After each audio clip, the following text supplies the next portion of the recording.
The hot spring trip was suggested by my husband, and it was supposed to be a delightful getaway just for the two of us. However, without telling me, he invited our son and his wife, with whom I have a strained relationship. When we arrived at the hotel, my son's wife bluntly said, "If you dislike being with Mike and me so much, why don't you sleep in the parking lot or somewhere around there?"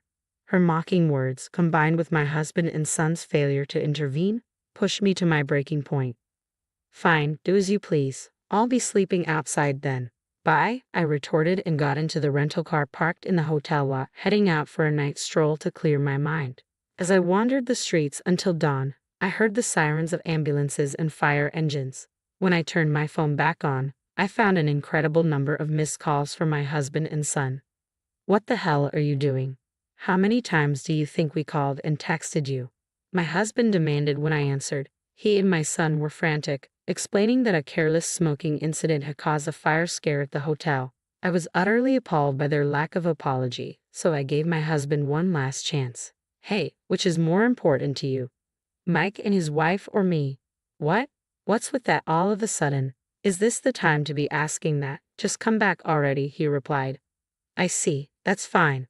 Well, Mike is your child with that woman anyway, and it seems like I'm no longer in your eyes." Hearing these words, my husband and son were perplexed on the other end of the phone. That's when I decided to spill a secret, a hidden truth we had been carrying within our marriage. My name is Elizabeth, 46 years old, and this year marks the 20th anniversary of my marriage to James. We both work for a hobby manufacturer company, with James in sales and me in accounting, just as we have since our marriage. We were blessed with a son, Mike, who has become a delightful part of our lives by marrying Jennifer, a girl he met at university.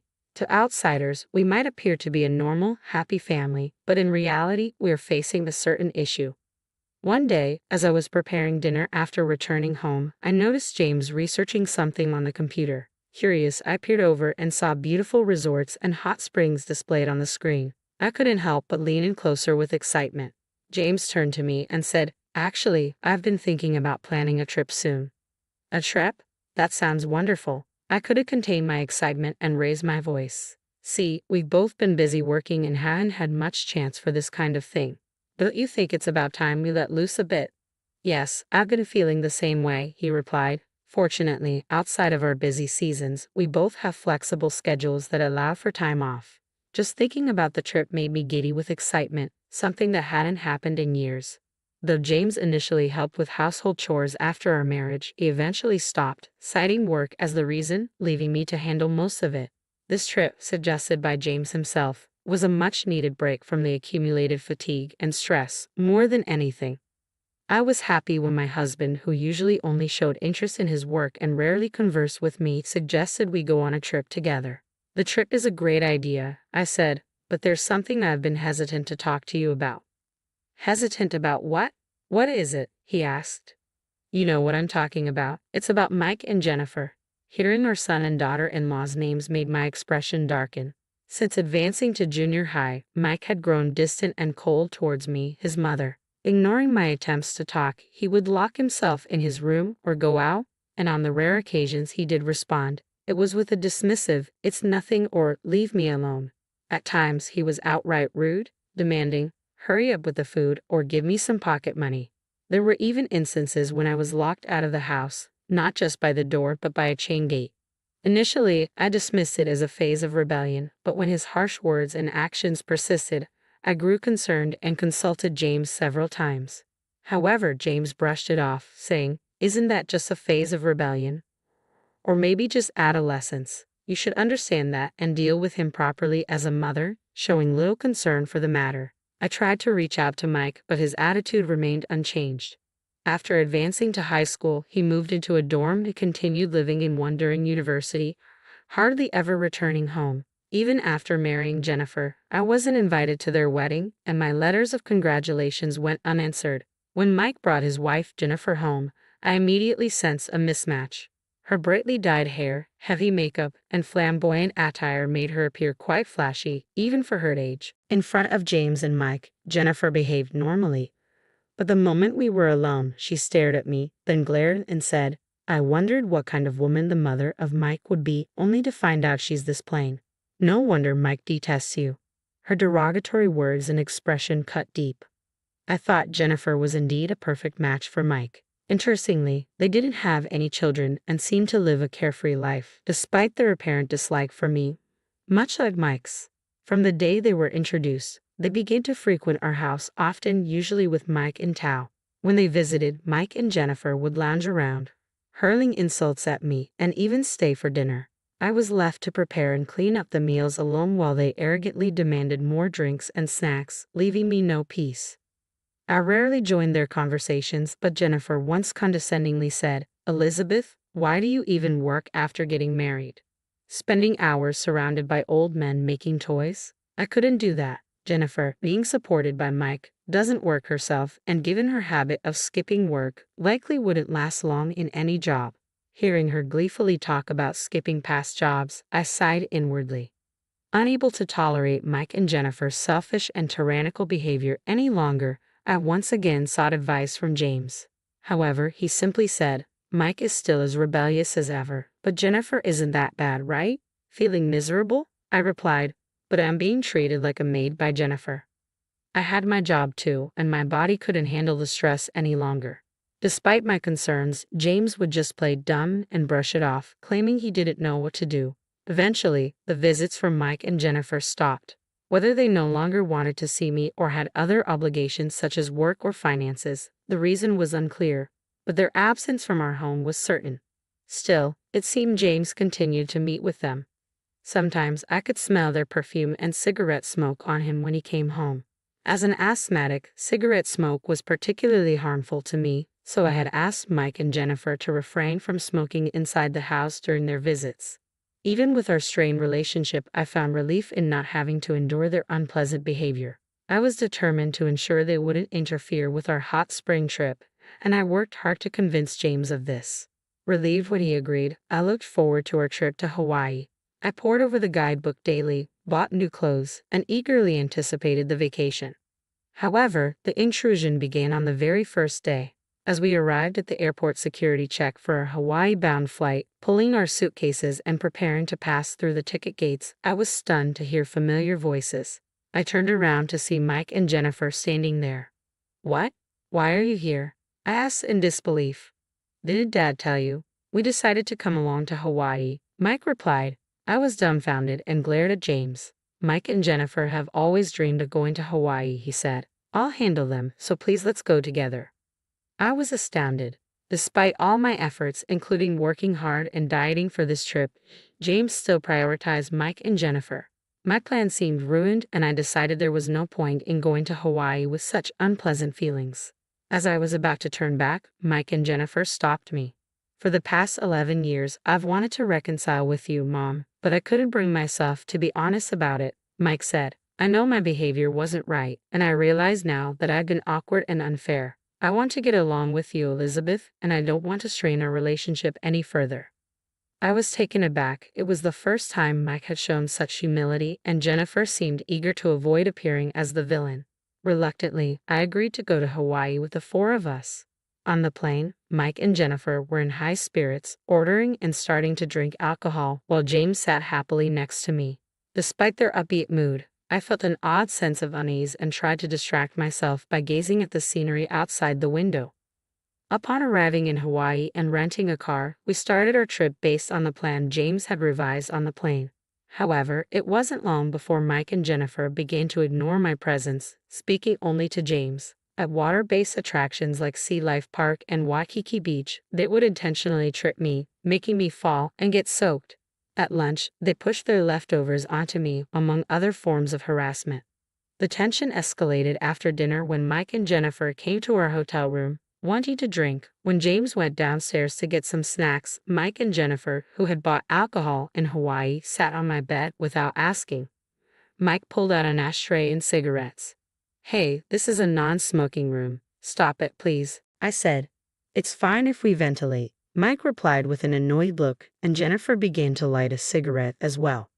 Reaching my limit, I shouted, "Enough. Stop smoking in a non-smoking room. You'll get us thrown out if you don't follow the hotel's rules." "What's with you all of a sudden?" Mike retorted. "I told you before that I have asthma and can't handle cigarette smoke." Please follow the hotel's rules, I said, struggling to keep my composure. Your serious motherly attitude has always been so irritating, Jennifer snapped. Smoking in a non-smoking room is the height of rudeness. God, you're so annoying. What's wrong with having fun on a trip? If you hate smoke so much, why don't you sleep in the parking lot or somewhere else? My head went blank from their words.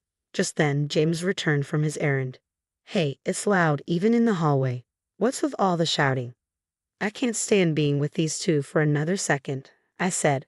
They're trying to smoke in a non-smoking room, and why did you bring them along despite me saying no? This is unbelievable, I said, my pent-up emotions overflowing with tears. Mike and Jennifer looked down at me, smirking. You're just annoying, acting all high and mighty, Mike said with a smirk. You're no fun, not even drinking a single sip of alcohol. I felt something snap inside me. Fine, I get it. I'd rather sleep outside than stay here. Bye. Hey, Elizabeth, James began, but I quickly gathered my valuables and phone and stormed out of the room. James tried to stop me by grabbing my arm, but I shook him off. Leave me alone. I want to be alone, I said, my voice trembling. I hurried out of the hotel and made my way to the parking lot. There was no sign of James following me. I got into the rental car and drove around Hawaii at night, trying to clear my head. Despite my suspicions, Mike and Jennifer hadn't changed their attitude towards me, and James was no better. Despite my desperate pleas, he had brought Mike and Jennifer along without my consent. It seemed impossible to continue any semblance of a family relationship after this trip, especially with the secret about James and Mike that I had kept hidden. The more I thought about it, the more anger and sadness overwhelmed me, so I kept driving to calm myself down. As I drove through Hawaii's beautiful night scenery, my heated mind gradually cooled. After a while, tiredness set in, so I parked the rental car in a coastal park and decided to rest inside. I thought I heard sirens in the distance, but I was too exhausted to care and quickly fell asleep. When I woke up, dawn had broken, and the sparkling sea greeted me with its beauty. Soothing my spirits, I had breakfast at a seaside diner and then remembered to check my phone. I had turned it off before driving because I didn't want to hear from James or see his texts. Now, calm, I turned on my phone and was shocked by the number of missed calls and texts starting from around 11 o'clock last night. There were at least 30 or 40 of them. Just then, a call from James came in. What the hell are you doing? Do you know how many times we've tried to reach you? I've called and texted you. James's voice was a mix of anger and distress. What do you mean? I just had breakfast at a seaside diner, I replied, confused. While we're in deep trouble, you're casually having breakfast. Mike's voice came through, irritated. What trouble are you talking about? It's exactly as it sounds, James said. After you left, we had a little party with cigarettes, alcohol, and snacks. Before we knew it, we fell asleep, and when we woke up, the room was filled with smoke. A fire? I asked, horrified.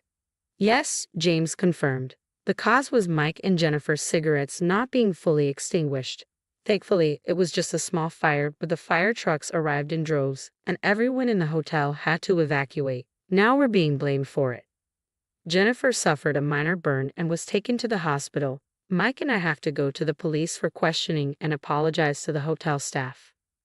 I see now, the sirens I heard last night must have been for that, I said, stunned by the extent of their carelessness. Then James, in his usual carefree and irresponsible manner, said, So, we're tied up here and can't leave. Can you go to the hospital and stay with Jennifer?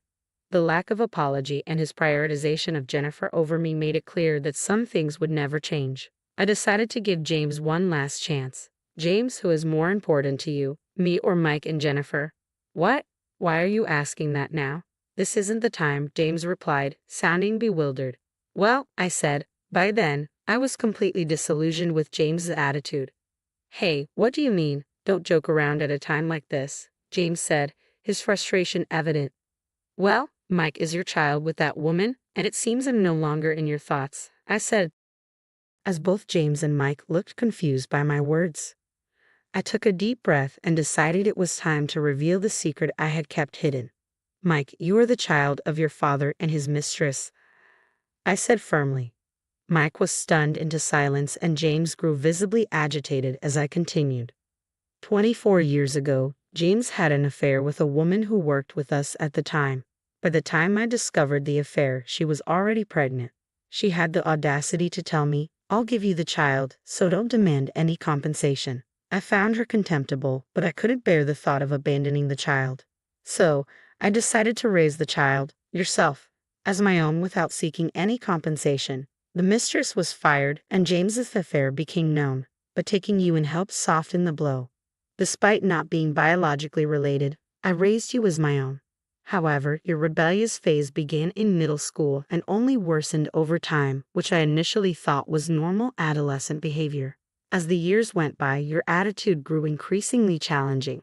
Realizing you were indeed the child of James and his mistress, I was torn between the affection I had developed for you and the harsh reality. Mike, still in shock, shouted through the phone, "That can't be true. I can't just be some bastard child. I have proof of your father's affair." I said, "I keep it with me because I didn't trust James to keep it safe." "So, you're saying you're not my real mother?" "That's what I've been trying to tell you. I try to be a real mother, but it's clear we don't get along. Maybe it's because you carry that woman's blood." Mike fell silent, grappling with the gravity of the revelation. James's voice rose in frustration. "What are you saying? You promised you wouldn't tell Mike." "I don't care about promises. Be grateful for the 24 years I've put up with this," I retorted before ending the call. I blocked both James and Mike and decided to enjoy the rest of my Hawaii trip on my own, returning to New York before them. Back home, I packed up my belongings, moved back into my parents' house, and prepared divorce papers for James. A colleague later informed me of the aftermath of their hot spring trip. They were severely reprimanded by the police for their negligence, and the hotel demanded a hefty compensation for the disturbance caused by smoking in a non-smoking room. With my parents' help, they managed to navigate the legal and financial fallout. My divorce from James was finalized smoothly and soon became the topic of office gossip. James's work performance declined, leading to his quiet resignation. He struggled to find new employment, eventually borrowing money from various acquaintances and declaring bankruptcy. Mike's financial and mental stability also deteriorated, leading to constant arguments with Jennifer. As for me, I found solace in the hot springs during my solo trip and now visit several times a year with my parents and friends. My work has flourished and I've been promoted to head of the accounting department.